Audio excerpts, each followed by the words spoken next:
saw M3GAN, so you know what that means.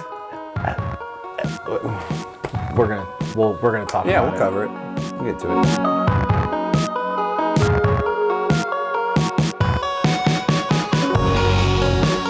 Hemina, humina, fumina. So what's going on, buddy? How you doing? I'm doing really well, man. How are you doing today? I'm doing good. We had a rough start. Yeah. Today, you had a minor window catastrophe, but we pushed through, and I appreciate your tenacity with which you pushed through that problem. I'm tenacious as hell. You are, and that's one thing I like about you. Yes, because you'll remember my tenacity, because I was like, hey, we'll have the podcast at 11 this week, right? And he's like, yeah, sure, whatever. And then today he goes, hey, can we do 12:30? Now, in that hour and a half... I realize I don't operate very well before noon. In that hour and a half, though, my window probably wouldn't have broken. Because I think it's from slamming my door. So you're thinking I brought forth the bad omen with your window.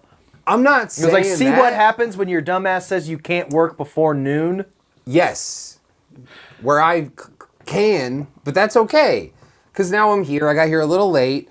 But at least my window's pulled up now. My knuckles look like they've almost been degloved. But you didn't have to do the full like duct tape garbage bag thing that you see on a lot of like earlier 2000s models Buick Century. Well, it's my driver's side window though, so I'd have to use like saran wrap.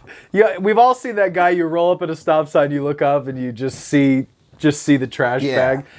Yeah. It's bad. So we're done. I don't like that talking about it anymore. R.I.P. your window. Yeah, R.I.P. my window. But you know what? I'm just glad to be here. That's right.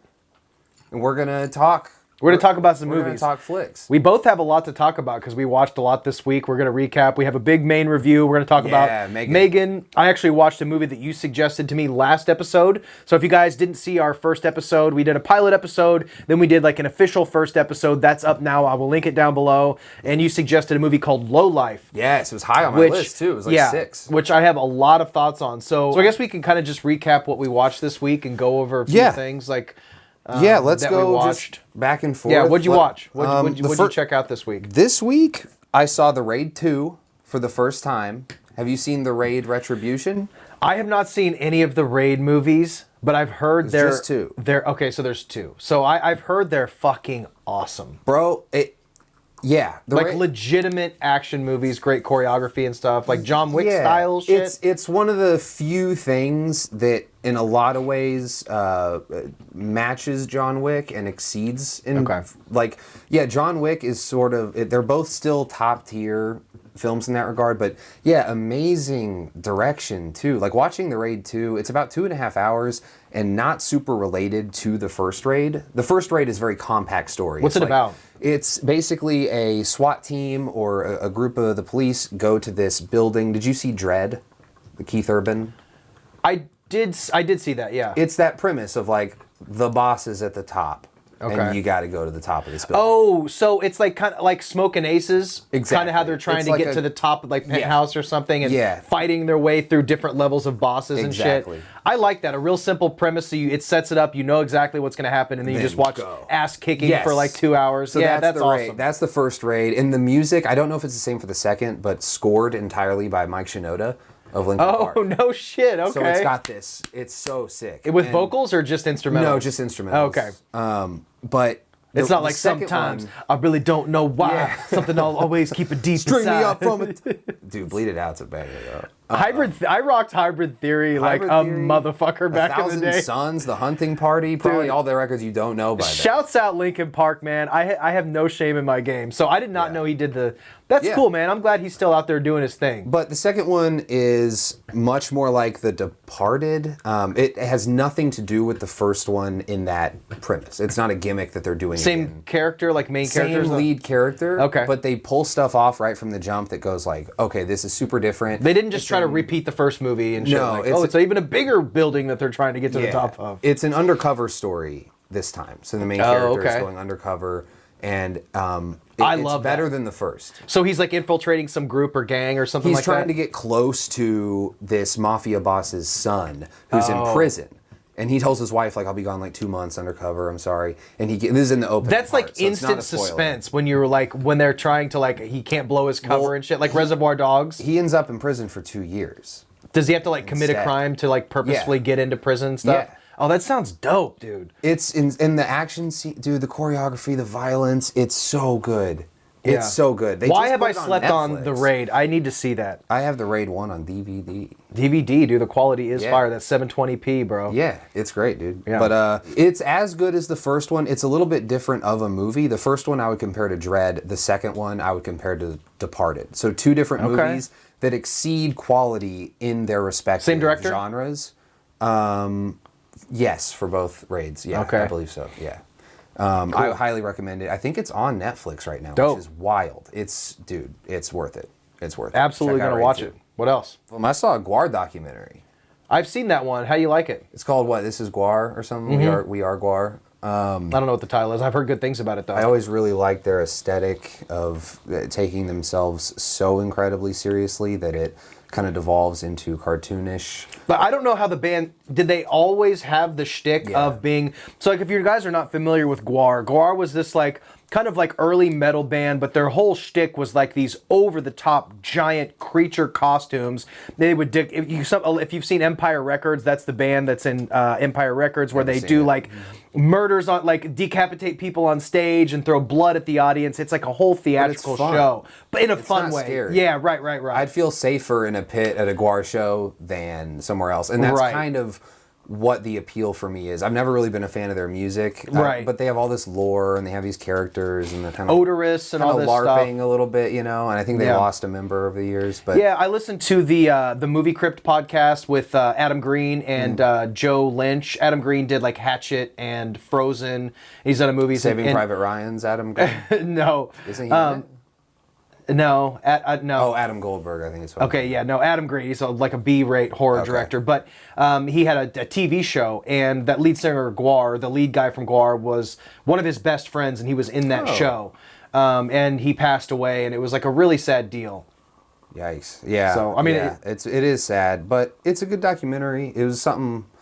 I decided to just pick something random on Shudder instead. Does it take it like from the humble beginnings of the band starting in their garage all the way to them like blowing up and shit? Yeah, it's a very tried and true kind of premise for a doc. It just covers things through interviews and talking head stuff and a lot of old footage. And me not being a super fan of them, maybe hardcore fans will be like, I didn't get enough out of this. Yeah. Because it covered everything you would want to know if you had exactly as much info as I do. Right. They were doing their thing way back in the day. I remember they used to watch their videos on like Beavis and Butthead and stuff. Really? Yeah. Yes, Gwar! Cool. Yeah, all right. Yeah, see, I'm not as... I just know the name. I don't know a lot about their music. I just know that they had these over-the-top costumes and all that stuff.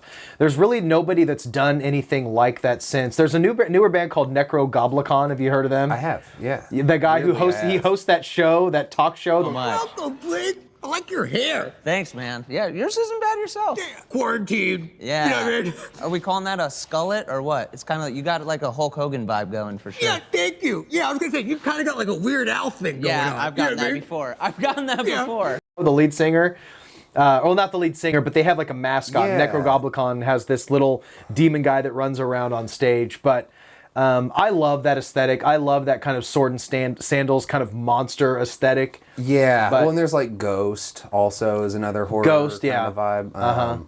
That's cool. I've been wanting to see Hollywood that Undead. movie. Yeah. What else you watch? I watched Insidious 2. I've never seen any of those Insidious movies. This guy's never seen Insidious 1 or 2. Well, this is what we talked about. We talked about that, and maybe it was in the pilot episode or the first official episode, where it's just like, it just seemed like a contrived Blumhouse Hollywood horror. And I've heard that the first Conjuring and Insidious are good. I think what it was is Insidious is the one. Petey, get down, buddy. I think Insidious is the one where the guy has like the Darth Maul face, like the red face. Yes. I saw that and I was like, okay, I'm out. And for this reason, I'm out. But you like I like corny, very dumb shit like Creepshow. But I like things that are supposed to be silly and dumb, not things that are silly and dumb that want to be taken seriously. No, Insidious scared me from the first time I saw it. I think I went with my dad or something to the theaters, and I've seen it multiple times. Is that the one that since. starts out with the family that hangs themselves in the tree? No. Is that Conjuring? That's Sinister.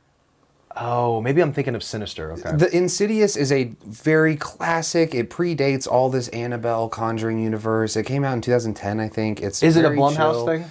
It's, I think, Blumhouse, but it's Film District, who is they went under, but they produced like Drive. They produced, I think, a Del Toro movie. They're good. I think I might be being a hater. Yeah, you are. It is Blumhouse, but Blumhouse made Get Out. Blumhouse is kind of broad. I'm really like hard Google on has bad search results. It's like Blumhouse puts out 50 movies a month. I'm a fucking hater, man. Anyway, I am. Insidious is James Wan, I think, at his best, at his most hungry. It's his written first, and directed. Yes, and we'll talk about 2. That one is written by Lee Winnell, gets the credit. Oh, okay. But yeah, and James Wan is really. This is the first time he really flexed his muscles post Saw and Dead Silence.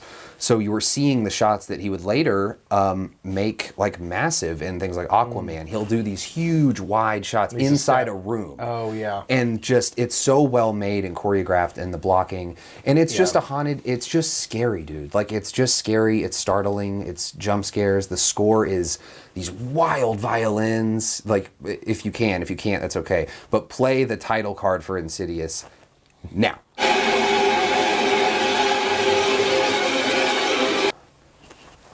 It's spooky as fuck. Insidious 2 is fine. It's called Chapter 2, and that makes sense because it takes place immediately after the first one ends. And it is everything's a little less. It's not better than the first. But I would say it's on par. So I would recommend Insidious 2. I really have no excuse. Even like I'm such a fucking snob when it comes to shit. Because like you said, I'll talk about movies like Bliss and Poultrygeist, Night of the Chicken Dead, and trauma shit like all day. But when something that like something has like mass appeal, I'm like, oh, that sucks. Even though it's made by people who also want to talk to you about Poultrygeist and stuff. No, you're right. James Wan is not. Yeah, he just started losing. I think I missed those initially, and I'm like, oh, I'll get around to those.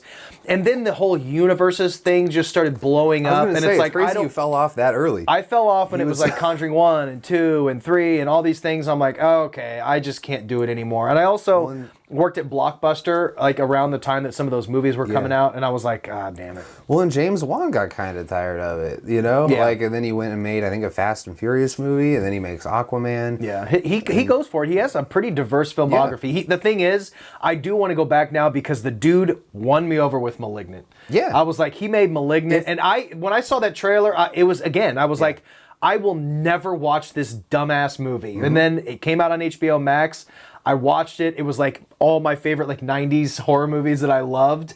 And then M3GAN. So now I think I'm warmed up to him a little bit. I'd say if Malignant is the thing that kind of made you fall back into it, Insidious won as soon as you. Okay, I'm sold. I will watch it and we will talk about it. I would love We'll to. come back and do it. Maybe we could do... maybe we could dedicate, because I know we've been talking about loosely about watching these movies and we'll talk about this a little bit later in the episode, doing a segment where we kind of suggest movies to each other that we may be like a little standoffish about, and just doing full dedicated episodes to them. Yeah. So maybe we can do that. I like that. Something maybe Insidious. if a new release or something doesn't come out the following week that we're going to cover, we can make that kind of the centerpice, like we're doing with M3GAN today, where it's like, well, what'd you recommend for me? And then back and forth. Yeah, so, let's do that. What else? Did you watch anything else? I watched a couple trailers. Yeah, what'd you watch? Finally, you told me to watch them, and I still waited like a week and a half. Oh yeah. I know you watched Beau Was Afraid. I have to know what you think about the trailer because you're a big Ari Aster guy. I am. Yeah. Surprised. Yeah, I was surprised. I had to watch it a couple times because the first time I watched it, I was like, what is going on here? I think the trailer this is probably going to be a movie that's hard to trailerify, to get in a trailer. Because once it started bringing in all these expressionist things, I was seeing, oh, this is a movie where the horror is going to be, from his perspective because he's an agoraphobe, and this is Ari Aster translating. Yeah, there's like some like Michael Gondry-esque being afraid to type leave the stuff. house stuff. It seems like he's so... So I don't think the adventure aspect that the trailer is putting out, like Walter Mitty style, is the whole movie. I don't think that's the tone the movie wants to have. I agree. So I don't know. I'm excited, but more just I won't know until I see it kind of thing. I think very strategically, they're probably hiding a lot about this movie because I think this movie is going to be a lot darker than what the trailer is because the script, the whole entire script, at least a first draft of the script leaked online, and there's like a 6-minute short called Beau is Afraid that you can watch on YouTube, and it is like the 6-minute thing about this guy going around the street trying to get out. No, this was done like 10, 12 years ago. Okay. It's about him trying to leave his apartment, and this just looked like it's been completely expanded. But what a lot of people were saying, like if you look on Reddit and people are talking about the script, which I don't suggest anybody, I don't read leaked scripts, I don't do that. But a lot of people were saying this movie is like unfilmable, like how there's no way they can film some of the things that are in the script. And when I saw the trailer, I'm like, okay, he did have to go into other types types of of expressionist stuff. He had to start with like paper cutout looking stuff and dream worlds, like what dreams may come style looking shit. A24's around, baby. You're so it looks amazing. And I heard A24 even told him to cut it down because the runtime was initially over 4 hours long. Oh my god. So, I'm in, dude. Like I love Ari Aster. I could watch a 5-hour Ari Aster movie. I mean, dude, there's the Rat Pack or Brat Pack, not your podcast, but the 90s, what you're doing with that name. The Brat Pack, and then the Outsiders. In the mid 2000s, it was the Splat Pack. Yeah, it was like Eli Roth and James Wan. That's how I feel now with like auteur horror, like Brandon Cronenberg, Robert Jordan Peele, Robert Eggers, Ari Aster. Joe that's Begos, how I feel. all those guys. Maybe not Joe Begos. No, is that the end of your? Yeah, that's all. So a few days ago, I did go to the theater and I saw at my local indie theater, which I talk about a lot, Screenland Armor. I saw To Die For. You have not seen To Die For? So this is a Gus Van Sant film. Oh. It's Gus Van Sant, Nicole Kidman, Joaquin Phoenix, Casey Affleck, Matt Dillon. Oh, it's old. Yeah, this is from the 90s. It's like 96, 97. And it's loosely based on a true story about this like small town woman who has these massive aspirations of being like the next big, powerful female person in the news that does these hard-hitting reporting and interviews, but she's just stuck in this tiny town like doing the weather. I feel that. She's married to Matt Dillon, and he's a cool guy. His family owns a restaurant, and but she has bigger aspirations, and he just wants her to kind of settle down and have a baby. He's actually a really good guy, but he's like, I just want to be with you. Like, isn't this enough?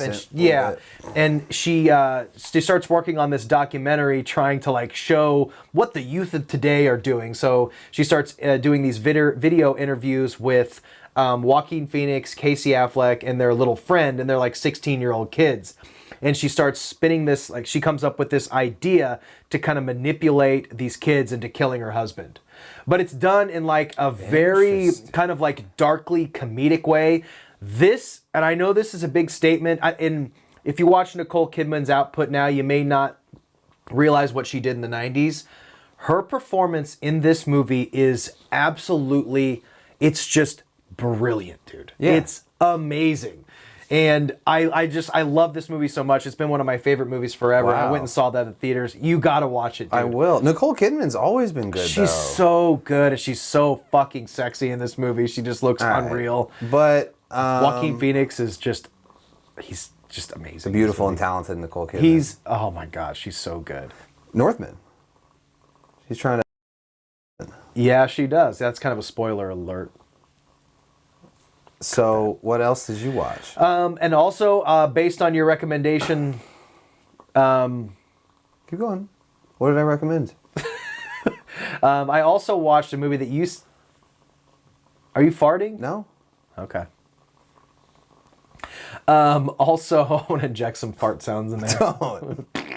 Don't. I also watched a movie based on your recommendation, and that is Low Life. Yes, the kind of low. It uses found footage or social media footage, but it's not a found footage movie. No, it's more like a movie you would shoot on a phone. Like it's kind of just him. It's the best movie. Best movie about a YouTuber this year. It is. I have some issues with it. I absolutely I was blown away, and the suspense was like out of this world up until a point. So the premise of this movie, and we did talk about this last week, this YouTuber, he's like a Chris Hansen To Catch a Predator type YouTuber, where he lures these guys in through chats and he acts like a 16-year-old girl and gets these like grown-ass adults to be pervs.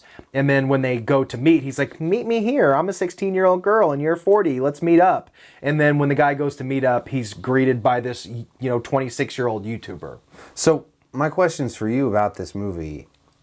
What did you think of the Predator when he... I'm going to say spoilers. Light spoilers. I'm not going to spoil anything. It's a very minimal cast, right? Right. What did you think of the dynamic and the performances once things kind of settle into that? All of the performances were awesome. Even aside from that one part... That's what I mean, though. Even aside from that one little thing that I actually posted on my stories, too, that one laughable moment.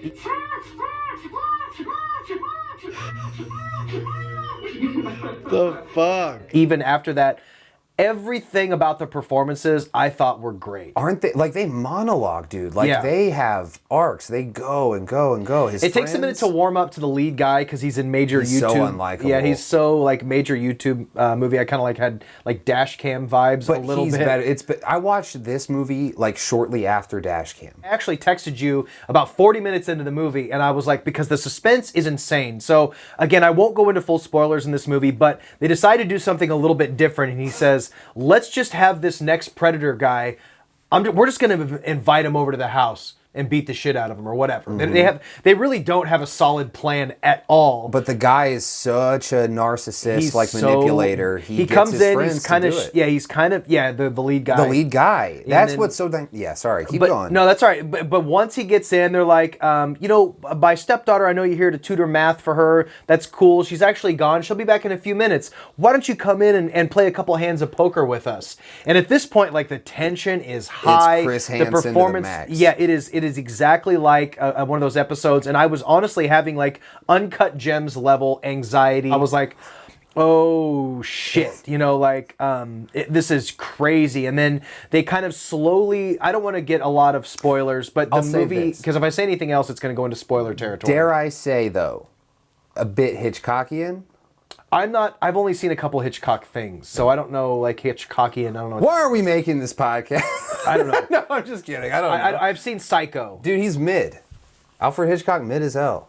And he's kind of a misogynist. So I don't. As far as Hitchcockian vibes, I don't know enough about his style. Like Bomb Under the Table, only the audience knows it. There's like it's very classic. It's like a fuse burning level stuff. Hateful Eight kind of thing. It's that one location and having it being micro budget, like unknown filmmaker, underground, self-made. I mean, it accomplishes so much. Because when the guy comes, he doesn't know that that's the YouTuber guy. So you knew as an audience, like, this shit could go off the rails at any point in time. And he also, the YouTuber guy also has this like little 16-year-old girl that he's like has a partnership with, which that he's a little sketch with. Yeah, that he's kind of like inappropriate. It's kind of weird. But then the movie goes off, and the thing is, like, the problem that I have with the movie is it builds that burn up to such a peak, and then it sort of pops, and then it tries to build it up and pop it like 3 or 4 more times. Yes. So I'm like, okay, I think I know what you're talking about. It's like, okay, the suspense has already been reached, and I felt like I just didn't love how they decided to go with the story. Yeah. I get that. I was expecting a little bit more of a rug pull, and it kind of just happens like the normal way it could have happened. The meat of the picture, when you are the most entertained by it, I think you don't. It's like a don't know what you got till it's gone thing. Like, you don't realize until that also the filmmakers were like, yeah, that was the best part for you to focus on. And I kept on wondering, like, than you think. That suspense keeps on going to the point where even in that scene where they're all playing poker, I'm like, okay, I really need something to happen. I know. What's going to happen? Because whatever's going to happen, I'm ready. Can it just happen now? Yeah. But I would highly recommend the movie because it's, if you like suspense, and it's just uncomfortable and awkward. Especially that horror documentary, that there's been several now that are big, and I'm super happy. I just really love this one, and I think it should be going up. Definitely check it out. It's definitely worth seeing. Yeah. I also saw Glass Onion, although I got 3/4 of the way to it. We talked about this in the first episode. Yeah. And I have mixed feelings about it. I loved Knives Out. I thought it was just such it was like a throwback to like the old mysteries that we used to have kind of in the 80s, like Clue, character-based mysteries that I really liked. And Knives Out is, yeah, help yourself. What is it, Pete? Petey, hey! Hey! Come on now, boy! I knew I was going to watch this movie. I was excited about it because I liked Knives Out so much. And I felt like from the minute the movie started, it felt a little like he was just trying way too hard. I feel like, and we talked about this a little bit too, like you want to up, like if you're going to start a series, and if you're going to do a series of these movies, from the first movie to the second movie, you want to up the stakes a little bit. You want to up the scope of the story and kind of make it a little bit more. But I felt like with how crazy every aspect, including the characters, the location, the ambition of the story, and the twist, this felt like the third or fourth movie in a series. I felt like they skipped like a gradual step up and just went... He just blew his load way too hard, from the over design of the glass house, the like electrical watches, like all of the tech stuff. There's some green screen stuff, like when Ed Norton is talking to what is his name? They're all standing LaCroix. outside the Glass Onion, and it's well, I'm talking about when they're inside the Glass Onion, and Edward's like, he's talking to LaPointe, what's his name? Matt LeBlanc. You can just tell they're both just on it looked like a Marvel movie. They're standing on this giant green screen. It's like, you don't have to be this grandiose. But these are character-based movies. It doesn't have to be this ambitious. Separating the visuals out, I know exactly what the you're visuals talking took about. me out a lot, so it distracted me. Yeah, it looks like a Sandals commercial, kind of. It does, yeah. And then the green screen also makes it not feel like that, because it's like not like an Adam Sandler movie where they're on location because they're on vacation. Well, Knives Out felt kind of claustrophobic. You felt like you were really inside that mansion, But aside from the visual stuff, did you enjoy the character work? Because I think it ranges from good to like Kate Hudson. I like good in her own way. I like the character work, but as far as the story, it felt convoluted. So you didn't find a lot of did you find any of the dialogue that like Kate Hudson would throw out, like very... the very poppy, like, modern references? It was okay. That didn't really turn me off by any means. What about the mask stuff? What do you think of the COVID stuff? Being like 2 years late? It felt a little... Whenever I see COVID stuff in a movie, it's kind of like I watch movies to escape COVID stuff. That's how I feel with stand-up, too. It's like, dude, I don't care. It could be funny, but like... The mask... Yeah, to me, it was like... But they didn't dwell on it. Well, so they weren't trying to make a statement. I think they just simply used that to show the amount of money this guy had. Because right when they invite... so Edward Norton hosts this murder mystery party, and he invites all these people to come to his house. And once they arrive, they're all wearing masks because it's like peak COVID times. Let me say. Okay. I was going to say, I think Rian Johnson does use the mask stuff effectively for character work, because the most liberal people don't. And Bautista's like, fuck this mask, I don't need that shit. Yeah. So it kind of is good. It's all about media personalities, I think. So I think it just felt too real, not in the good sense. It was just kind of like, yeah, this is like how it is. But it also did talk a little bit about class stuff. How when you have all the money in the world, shit doesn't matter, because he has just a tiny little bit piece of Ethan Hawke where he comes out with that gun. He's like, take the mask off, and shoots that puff of shit in your mouth. He's like, you're good. Yeah, like when you're so rich, you don't even have COVID is nothing. You take a puff in your mouth of this thing. He's like, what's this? Puff. You're good. You don't have COVID. You don't have to worry about COVID anymore. When you're rich, you don't have to worry about it. I also think it's. I wish there would be a noir like murder thriller where both. Spoiler. Not. Spoiler. Like, is there ever just two? Spoiler. In a movie, it's only when one is great. Well, you're kind of going into a little bit of spoiler territory with a plot twist. Spoiler. Yeah, there's two actual. You find out the Daniel Craig. Spoiler. Yes. And gay. He is gay, though. Did you pick up on that? That's interesting. No. Hugh Grant's cameo? Oh, there was a point when I had started to fall asleep a little bit. It's like early. The movie's like you didn't watch it. That's early. No, I did. I remember his character coming Chris in. Evans, Jamie Lee Curtis. Are we talking about the first movie? The second one. Oh, okay. Daniel Craig has a husband, played by Hugh Grant. that has like one scene. I don't in the first movie. Nope, in the second, yeah, and the one that you watched. Oh, I guess and are talking about. I don't know on record. I remember seeing Hugh Grant. I think honestly, I got like. No, that had to have been like over an hour in. Well, you had your annual Mickey Blue Eyes meeting. So you've maybe I don't fucking remember shit about this movie. It didn't grab me in a big bad way to where I was riveted. I'll tell you that much. It sucks. It doesn't suck. The more I think about it, it sucks. Really? Yeah, Knives Out sucks. Oh, I thought we were talking about. I was talking about. Are you fucking with me? No, dude, you're fucked up. You keep on going back and forth between Knives Out and. That's what you're doing on your own. Oh. I got lost in the sauce a little bit. You did. That's all right. But Knives Out 2 is good. It's okay. It's very okay. It's not as good as the first one. Makes sense why it went to Netflix, I think. Yeah, it was just overly ambitious. They should have just tightened it up a little bit with the story. And I did kind of fall asleep towards the end of it, or not towards the end of it. I don't know. I didn't get to the big reveal. I'm trying to think of the last thing that I started to see. It all looks kind of the same once they get to the island. Yeah. They made it to the island, though.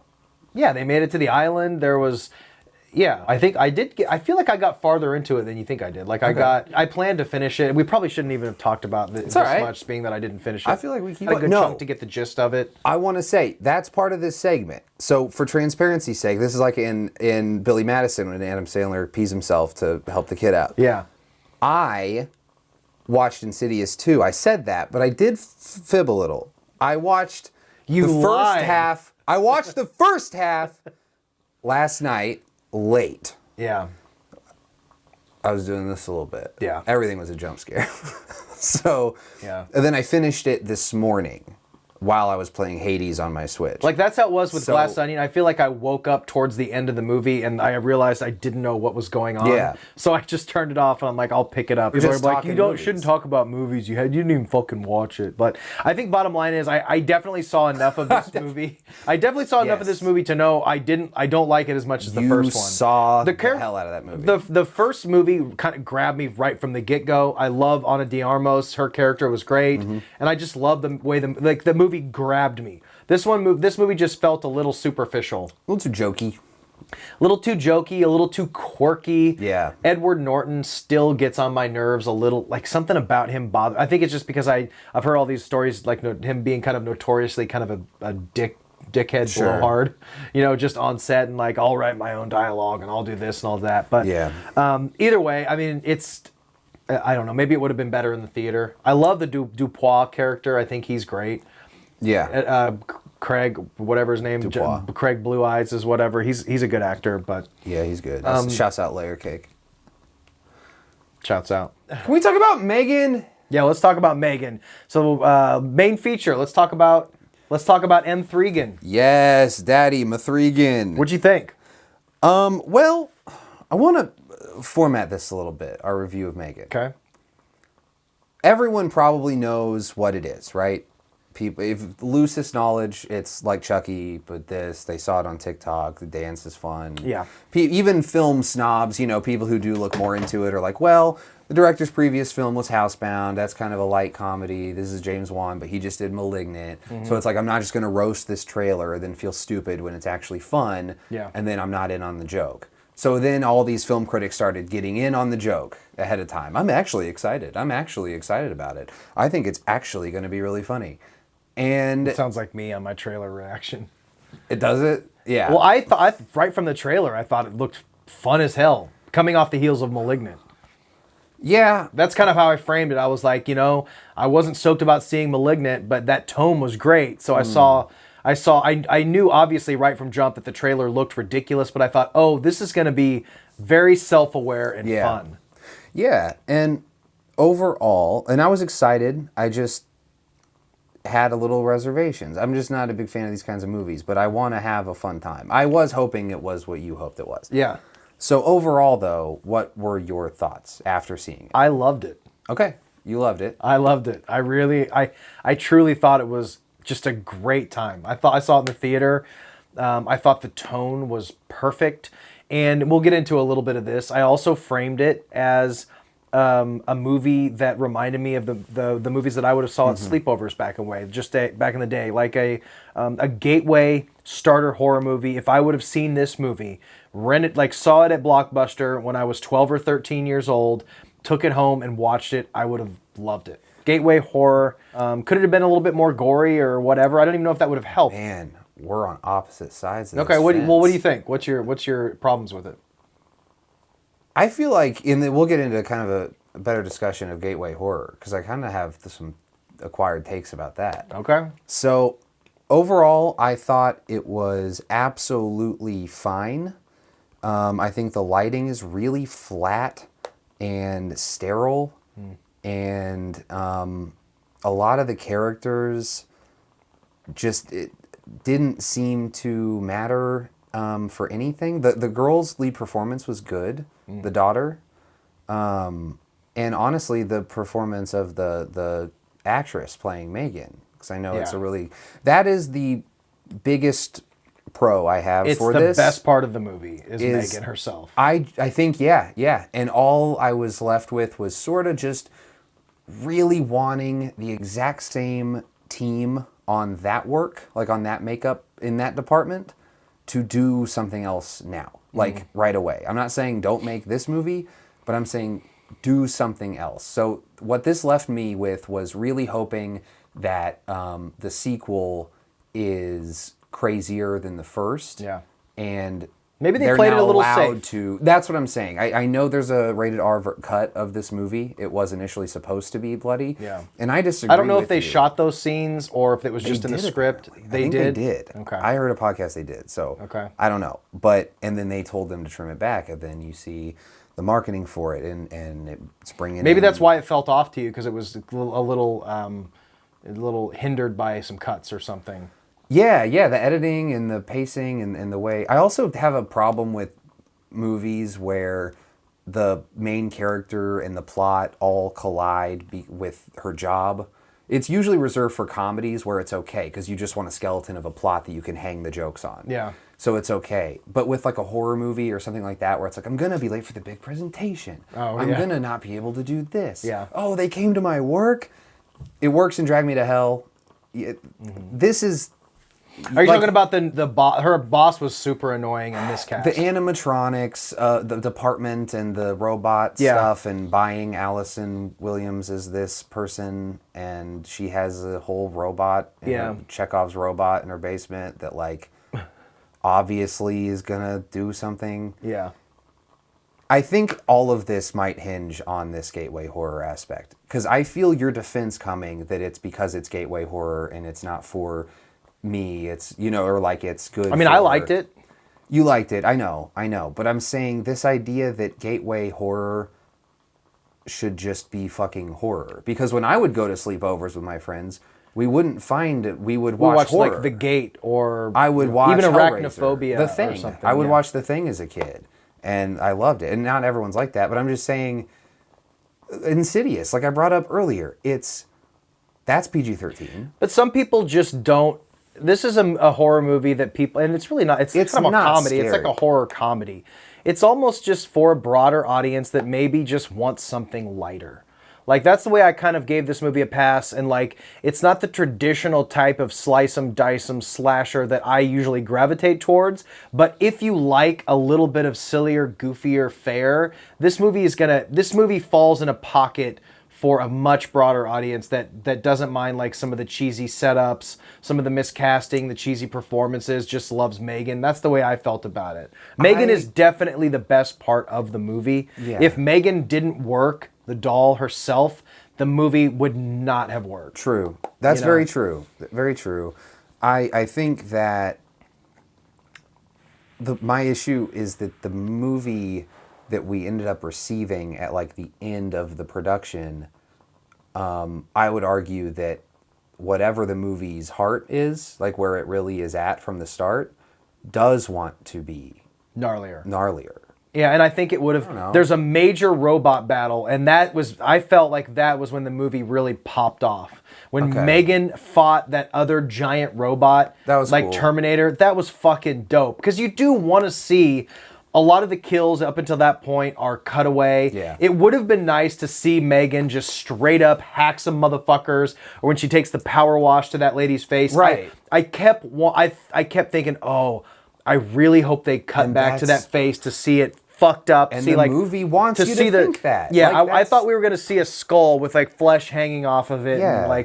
And the robot battle when M3GAN starts getting fucked up and looking crazy, I was like, this is really cool. Yes, I liked all that stuff. Maybe if it got to gnarly stuff quicker and actually went for it. Or, you know what? The more I think about it, because people are saying Terminator, people are saying Child's Play. Yeah. Part of the reason those are fun is that, man, I solved the problem. I solved the problem with the movie. If I had the stone from Thanos that could revert time and reality. Mm-hmm. What this movie should have been is a PG-13 movie that is a gateway horror movie that uses the body of a doll to have the damage done to it so that you can do gross body horror, but with a mannequin, with not that. Kind of like when studios make people make the blood black instead of red to make it like it's not quite like really gnarly human violence. Like we can machine gun the face of this thing because it's a robot. Yeah, and it's not a human, so you can it's a little more palatable. I would say that's gateway horror for me. Like if you wanted to do something that's like a good point. But or find a creative way to visually show violence. Like this movie only accomplishes its goal if you add in the schlock that it's wanting to show you. Right. Because there's not anything else. It's not shot amazing. It's not some super well-made movie that just happens to not be It's kind of shot like a polished Netflix... big time. Like a polished Netflix reality show, like or Selling Sunset or something like that. Yeah, it's just these kind of overlit, bland bright lenses. It's a house, it's a building where her job is, and it's the forest with one kill in it. It's not stylized a whole lot. But there's so many just things that peek their heads out that show you what it could have been. Like when you see M3GAN running like a dog in the forest. Like that is fucking wild, dude. She looked nuts. And she is intimidating and scary, but I'll tell you this. I would love to see an extended R-rated cut of this movie. I would love to see, I think, a sequel handed over to someone else. A sequel that goes bigger and badder and maybe they'll go R-rated with the sequel. I think they wanted to see, because obviously they think they had a big hit on their hands. So they're like, let's just play it safe. Like, I know we could go R. We could do that. Let's do exactly what we got. Let's just hold off, make it PG-13, let this movie pop off, and we'll see if we can push it a little bit further, What quadrants, show up. And then the sequel is gonna stack on top of whatever quadrants we got the most in. So maybe the potential for the sequel to be a lot better is there. Or if it's even if it's just kids. I'm not just asking for stuff to be gorier. If the next one they want to still market to kids, make her meaner. I highly recommend making her meaner, making that dummy go through hell. Yeah. Have the horror like be Child's done Play from 3 type shit. Well, maybe. I don't know. I haven't seen it. But have the protagonists do the slashing to the doll that's just indestructible. Yeah. So it's like walking around throughout the movie, it keeps decaying, it keeps getting stuff, it keeps like burning. in Terminator, yeah. Yeah, which it does do at the end of this one, which is cool. But I wouldn't... The movie is front-loaded with a lot of safe tropes. The parents die, you're with your aunt now, you got to go to work, you're neglecting me, and then, it does play it pretty safe. And I only saw it one time, but I definitely see what you're saying 100%. And I think you're right about a lot of things when it comes to that. There was potential. I liked it enough to where, yes, I think it could have been better, but there was still enough for me to chew on that I had a good time with it. I could see, I can see that. And the Allison Williams character, or Allison Williams as a whole, speaking of the Nepo babies thing, because she is, what is it? Brian Williams' daughter, the guy who faked his war story. Faked his helicopter intro. crash. Yeah, actually, I wasn't in a deadly helicopter crash. My bad. Turns out the first-person shooter is more of a third-person Yeah, it's shooter. like, come on, dude. But I think she's fairly weak in most things she's been in, unless the filmmaker is kind of weaponizing her weaknesses, like Get Out. The worst part of this movie, the worst actor, in my opinion, was her boss, the CEO. I thought he was bad. You liked it? No, bad. Oh, Who it was is he? bad. What else dude. has he been in? I didn't believe him. I thought he was played too young. I think they should have got a slightly older actor. He had no. I wasn't intimidated by him. Gusto or Gusto, whatever. yeah. He was really bland and just kind of a bad actor. He took me out a lot. And also, if you have this absolutely like life-changing, brilliant AI scientist, you wouldn't want you just making toys like random Furby toys. Like, no, have her. She obviously has ambitions and the ability to make AI robots. Like, do that. And he's like, oh, don't work on your groundbreaking, life-changing AI. Right. Make these $50 toys and get it out now. Well, no, did you hear they're selling that toy? It's like designer I looked toy. it up. It's like $3,000 is what they're selling for in the movie. Oh, okay, yeah. The M3GAN doll is being sold for like $3,000. In the movie or in real life? In the movie. Oh, yeah. So it's not a $50 toy. Like, no, I was talking who's about it for? the perpetual pets that he was selling. That's what I'm talking about. Right. Yeah, like why is he focused on these perpetual pets if you have an AI scientist who can make robots? You know? I just didn't buy her being. I didn't either. They could have played up. She's a weak actress. She is. She's just like Steve Carell though in 40-Year-Old Virgin with the toys. They didn't Oliver. do anything. Yeah, don't open it. Keep it in the package. I just didn't buy that either. It's like. I didn't buy her as like the cool nerdy toy collector in her chick. House. Yeah, exactly. I have like huge. 4 toys. Yeah, her house looks like your Ex shit would look Machina. like mine if she was like that into it. Yeah. So in that respect, I do get it. She's a pick me girl. You know what I'm saying? She kind of the movie kind of wanted her to be the pick me girl, and she didn't quite live up to those expectations. Yeah, I say see it if you're 12. I don't know. Yeah. See it if you want to fucking watch it. You know enough about it now. Like now that it's come out, if you're watching channels like ours, the thing that gave this movie legs, and the reason why people talk about it, and the reason why people are recommending it, is because of M3GAN. So we just need more of her, and we need them to take her further, just like you said. Yeah. Because I think, like I said, without M3GAN, without her, the design of her, the movement, the mixture of CGI, animatronics, and the actress was pretty seamless. And I feel like the concept of her was just honestly amazing. Yeah, I agree. And everything outside of that was just, it didn't live up to how amazing M3GAN was. No, it didn't. So that's what we like about these kinds of movies. That's why there's 7 Child's Plays. That's why there's 6. You know, these subgenres are designed for try again. But you also, and I think I talk about Terrifier 2 a lot. I know I do that. Terrifier 2 doing the numbers it did in the theaters from word of mouth prove that you can make a rated R movie and still make your money. Yeah. You know, you can still do that. I've never understood. I think isn't that just in context of like what $30 billion minus like 25? Right, like I'm just keep your budget low. Movies. Yeah, just keep your budget a little lower, and you can make the percentage of profit that you want. You don't have to make $100 million profit on every movie. We need places like Blumhouse and A24, not Paramount and Universal. Right. We need make a $15 million movie, let it make 40 or 50, and that's a success. We need and you don't have to. They're so afraid to lose money. It's like studios need to realize, hey man, you don't need to spend $100 million. You don't have to make the stakes so high. You pick up a bunch of independent films, and then market them correctly. Not get the least independent, like biggest films ever, and then market them incessantly. Like not well. Just they spend tens of millions of dollars just on marketing. Yeah, I've seen so much of Red Notice that, but it's only like 2 minutes. But I know that it's going to be 2 hours plus of the same shit, and it's awful. Where, I mean, just A24, Blumhouse, different places like that just, hey, this is a dope-ass indie movie. How much did it cost to make? $4 million. If it's good, people will watch it, man. People will watch it. Yeah, they know what they got. I'm sure this movie was pretty cheap as well, because of their what was the budget? CGI. I bet I'm gonna. You want to guess? Let's make this $22 million. Guess the budget. Guess that budget. I'm guessing it was under 30, probably lower mid 20s, 22 million. I would say like 21.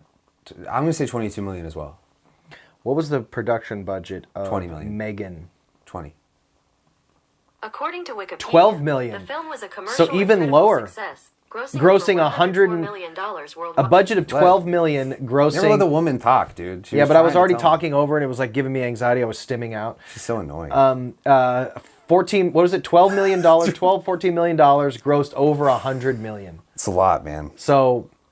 And they were all in my theater talking the whole time. I talked about that in my review. I had a very bad theatrical experience. It had been a long time since I went to a PG-13 movie. Dude, I was like, this is a fucking daycare. For anyone who doesn't like my take on M3GAN, who was like, he's biased, he clearly just doesn't like this whole thing, despite me talking about Insidious and all these other things. I didn't know this movie was PG-13. Oh, okay. So I went in just being like, give me a horror movie. Malignant's the last thing on my tongue that I got from this group. So it's like, what is it? So yeah, I don't know. The kids bunch of talking kids. I had to move. Awful. I had a group of people who their mom sat 2 or 3 rows in front of them, and then there was like 3 kids, literally full voice talking for like the first 20 minutes. And I'm like, I'm going to lose my fucking mind, and I'm not going to like say something to him and get shot like what happens nowadays. So I just went to the other side of the theater. Christ. Sorry, I mean, goddamn, and you don't know what's going to happen these days. So laughing like the Joker. And like, not that I'm going to shoot him. Like, I'm going to say, could you guys pipe down? Shut up, bitch, and then shoot me or something. But so I just went to the other. I know that got dark. So I just went to the other side of the theater, and I was able to enjoy the movie. But a PG-13 theatrical experience is definitely different. I hadn't done one of those in a long time. I didn't like that. And I'll say this too. All I remember is that I went and saw A Quiet Place, Part 1 and Part 2, and no one was speaking for like ever. Oh yeah. And that was full of kids too. Well, that movie's like super suspenseful. This one was like silly. We don't have to pay close attention. Like M3GAN, you don't have to like watch the story. If it were called Quiet M3GAN. Yeah, Quiet M3GAN. Because I guess the other one is called A Quiet Place. And the gimmick is that you have what to be theater quiet. did you go to? AMC probably. Yeah. That's the thing I kind of miss about Alamo Drafthouse. We used to have the Alamo. As annoying as it is, that you have like people staring at you, making sure you don't talk, you get to see your movie in peace. You know? Great theaters, they brought your food to you and stuff. And it was actually, talked about this a couple times, that theater, where it's now B&B, it was Alamo Drafthouse, that was the theater that John Carpenter first showed the original Halloween, was in Kansas City at that theater. Oh, that was the first time that movie saw an audience in a theater, which is pretty fucking cool. Wow. Yeah. That's awesome. So it is a cool theater, but we're late on M3GAN. The conversation is kind of already passed, but we're still going to talk about M3GAN because we're just doing it's our a good thing. movie. Just doing our thing, and Just let her know it's saying. and we'll continue to talk about movies that we didn't finish, and we talk about them anyway. Hey, I saw half of this movie. Let's talk about it for 20 minutes. Yeah, dude. If the movie didn't grab you enough to even care about wanting to finish it, can I recommend? Like, I know right now, if somebody asks me, should I set aside or not watch something else to watch Glass Onion, I would say pass and watch something else, you know? So if you're super bored, watch Glass Onion. If you have something better to watch, I would recommend watching something else. Yes. You know? Yeah, 100%. Like, but you did say you liked Glass Onion better than you liked Knives Out. Yeah, I did, but, you know, the more I think about it, what I brought up in that review, though, about my beef with these movies, where it's like, I thought this was a mystery. Like, just give me a fucking mystery, dude. Yeah. That has kind of eaten away. I had a great first watch of it. It's fun. I don't think I'll ever rewatch it again. Yeah, and that sucks. It sucks. And, you know, I'll just go watch Looper. Looper. That movie sucks. Ryan Johnson did that movie. That movie sucks. It doesn't suck. Looper does not suck. We may have to do a movie battle, dude. Paul Dano. Dude, let's do a double feature. Coke. Let's do a double feature of Looper and Angelina Jolie's Wanted, dude. I love Wanted, dude. I played the game, dude. Oh, was that a video game adaptation? Yes. What was the one with Hayden? No, vice versa. What was the one that came out about the same time and it was Hayden Christensen? That's Jumper. A Jumper. Jumper's so good.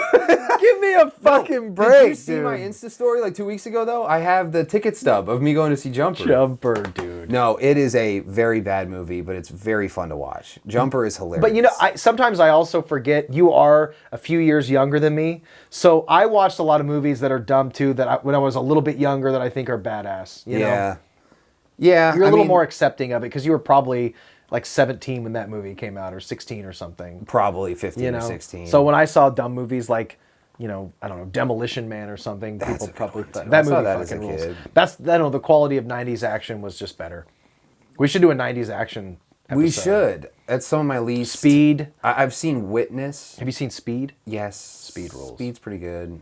Anyway, I think we pretty much wrapped it up. Did we wrap it up? Do we want to recommend one thing? Oh, yes. Break it down. So I think that it could be fun at the end of each video to recommend a movie both for you and also more on a personal note, like hey, you should see this. Yeah. And he's going to say, hey, you should see this. And it could be out of our element. It could be a movie. We're not going to be mean to each other. I'm not going to make you watch like a 3-hour piece of shit and then just as a bit be like, what'd you think?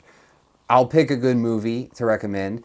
I might pick a giant piece of shit and saying what, and most of yours probably will be. You're gonna say go see fucking Lamageddon, and I'm gonna be like, all right, Black Sheep. I want you to watch Poultrygeist. Citizen Kane or some bullshit. Did you watch Poultrygeist? No, I want you to. I couldn't watch that find one, it anywhere. Okay, do you have it? I got a 3-disc exclusive special edition of it.